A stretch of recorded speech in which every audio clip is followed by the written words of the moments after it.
Thanks for watching Toodles Tailies. If you enjoyed this story, please like, subscribe, and ring the notification bell for more adventures into history, movies, and television. Click on the screen to watch another tale, and let us know in the comments what stories you want to see next. Have you ever wondered how soccer, the beautiful game, became the world's most popular sport? It's a story that stretches back thousands of years, filled with revolutionary tactics, bitter rivalries, and legendary players who became icons. Let's kick off this journey through time. Our story begins not in England, but in ancient China, around the 2nd or 3rd century BC. A game called Cuju, meaning kickball, was played as a military training exercise. The objective was to kick a leather ball filled with feathers or hair through a small opening in a silk net, without using your hands. It was a test of skill, discipline, and teamwork. Thousands of miles away, the ancient Greeks and Romans had their own versions. The Romans played a particularly rough game called harpastum, which was more about brute force than finesse. It involved two teams trying to keep a small, hard ball on their side of a line.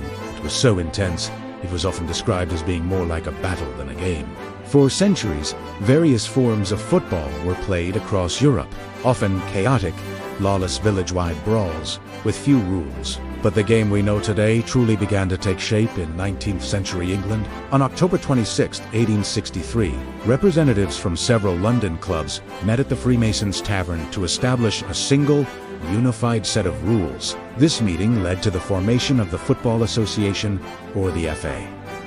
It was a pivotal moment. For the first time, a clear distinction was made between sports, where you could carry the ball, which evolved into rugby, and the game where only your feet and head were allowed, which became association football, or soccer. With a standardized set of laws, the sport exploded in popularity across Britain, and soon, the world. As the game grew, so did its rivalries. None are more intense, or more deeply rooted in history and culture, than the Old Firm Derby in Glasgow, Scotland, between Celtic and Rangers. This isn't just a football match. It's a clash of identities. Rangers, founded in 1872, traditionally represents the Protestant and Unionist community. Celtic, founded in 1887 by an Irish Marist brother, was established to alleviate poverty in Glasgow's East End immigrant Irish Catholic community. The rivalry, therefore, is steeped in religious, political, and social division that has spanned generations. The atmosphere on match day is electric, a cauldron of noise and passion that reflects over a century of cultural history packed into 90 minutes. It's a raw, powerful expression of what football can mean to a community. But football isn't just about what happens off the pitch. It's about the magic on it. And in the 1970s, a tactical revolution changed the game forever. Total football, perfected by the Dutch national team, led by the visionary Johan and his club side Ajax. This was a fluid, dynamic system where any outfield player could take over the role of any other player in the team. Defenders would surge forward to attack, and forwards would drop back to defend. It was a system built on spatial awareness, technical excellence, and intelligence. At the 1974 World Cup, the Netherlands dazzled the world with this beautiful, free-flowing style, reaching the final. Though they lost to West Germany, their influence was profound. Johan Cruyff became the embodiment of this philosophy and artist on the pitch, whose creativity and intelligence reshaped how we think about football. Every era has its heroes, players who transcend the sport. In the mid-20th century, that hero was Pele. After bursting onto the scene as a teenager in 1958, he became a global superstar. But his crowning achievement came in 1970. After being brutally kicked out of the 1966 tournament, many thought his best days were behind him. Instead, he led one of the greatest national teams ever assembled. The 1970 Brazil squad played with a joyous, attacking flair that captivated the world. In the final against Italy, Pele scored the opening goal, his last in a World Cup, cementing his legacy as the only player to win the tournament 3 times. He wasn't just a player, he was a symbol of Brazil's spirit and the joy of the game. If Pele was the king, the 80s belonged to a new god from Argentina, Diego Maradona. Nowhere was his impact felt more than at Napoli, a club in southern Italy that had always lived in the shadow of the wealthy northern giants. When Maradona arrived in 1984, he transformed them. He was a force of nature, a player of unbelievable skill and fierce determination. He led Napoli to their first ever Serie A title in 1987, and another in 1990, becoming a deity in the city. But his most iconic moments came at the 1986 World Cup.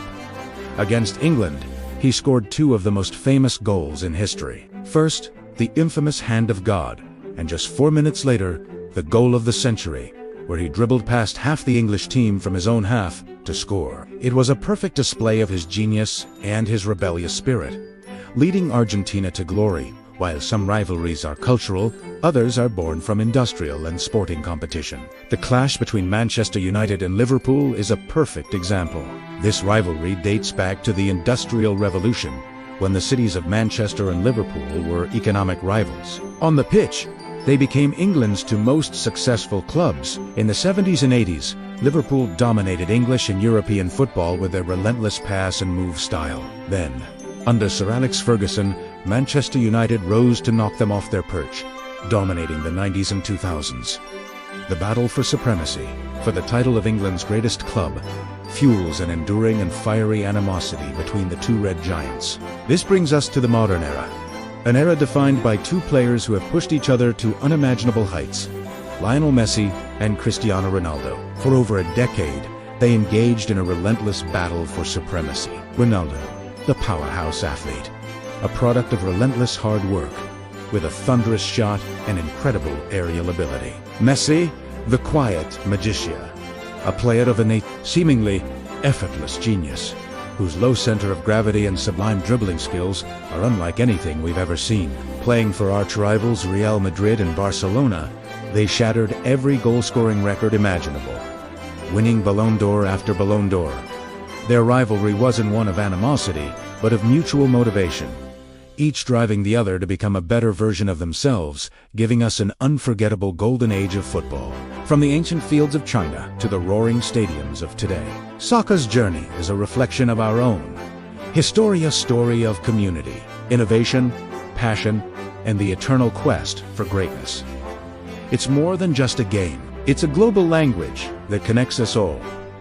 Thanks so much for watching. If you enjoyed this journey through football history, don't forget to like this video and subscribe for more content. See you next time. Thanks for watching. Toodles Tailies. If you enjoyed this story, please like, subscribe, and ring the notification bell for more adventures into history, movies, and television. Click on the screen to watch another tale, and let us know in the comments what stories you want to see next. Thanks for watching.